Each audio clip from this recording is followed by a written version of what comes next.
J'ai ôté ma tunique. Devrais-je la remettre? Dit l'épouse.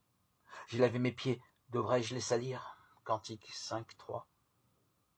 Elle a parfaitement obéi à celui qui l'invitait à devenir sa sœur, sa toute proche, sa colombe, sa parfaite, afin que par là, la vérité pût s'établir à demeure dans son âme.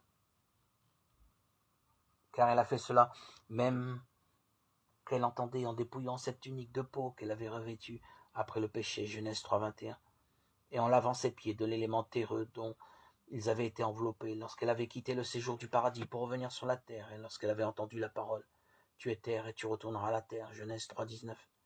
Par là, elle a ouvert au Verbe l'entrée de son âme, en écartant le voile couvrant son cœur, c'est-à-dire la chair, et du fait que le Verbe entre l'âme fait de lui son vêtement.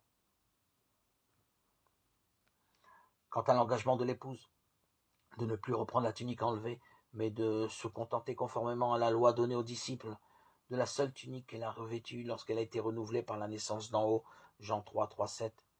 Il réalise la parole du Seigneur en donnant à ceux qui ont été une fois ornés du vêtement divin de ne plus revêtir la tunique du péché par-dessus et de ne pas avoir de la sorte de tunique, Marc 6.9, mais de n'avoir que la nouvelle seule, afin qu'il n'y ait pas sur la même personne deux tuniques incompatibles entre elles.